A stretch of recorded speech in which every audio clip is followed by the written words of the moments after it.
Hey everybody, it's Havana, bringing you a race setup today for the mighty Mercedes AMG GT3 at Silverstone GP. I love this car, not a huge fan of this track, but we're going to get on with it anyways. As we start our lap here, we're coming into Abbey, braking right at the start of the green there, down into fourth gear, throwing it into the first corner.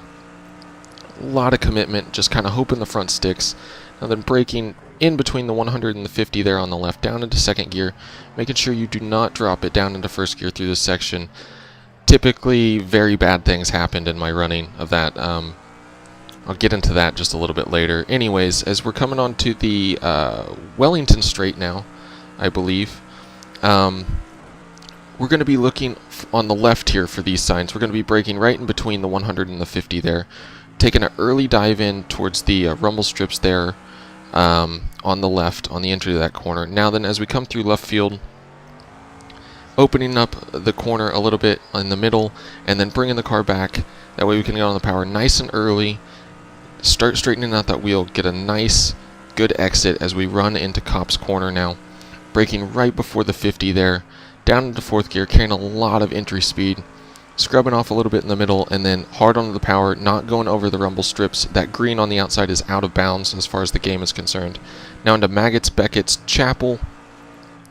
As you can see, we were in fourth gear, then dropping it down to third, and then we're setting the car up before each one of these. So we're hitting the brakes a little bit to set the front of the car, rolling through the middle, and then getting on the gas.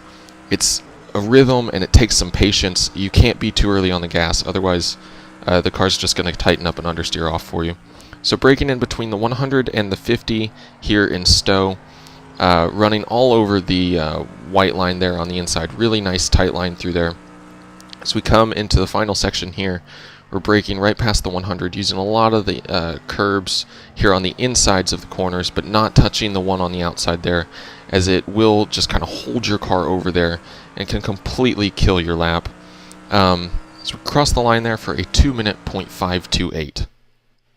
So here is the setup. The first thing I'm going to say about this is look at the conditions. Very cold track. If you're running on a hotter track, it doesn't even have to be that much hotter. Don't be afraid to run it on hards and drop those pressures appropriately. Also, the toe on the rear of this car, you can see it's negative 0.1 degree.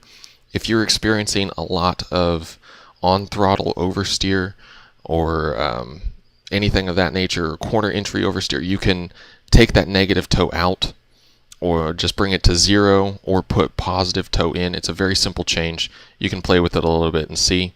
Now this is why I was saying don't go down to first gear in that first section of the track.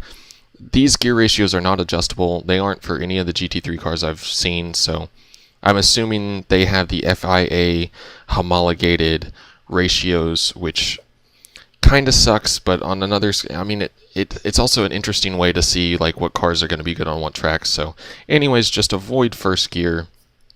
If you try and dip down into it, it pretty much just spins the car around. So not worth it in my opinion.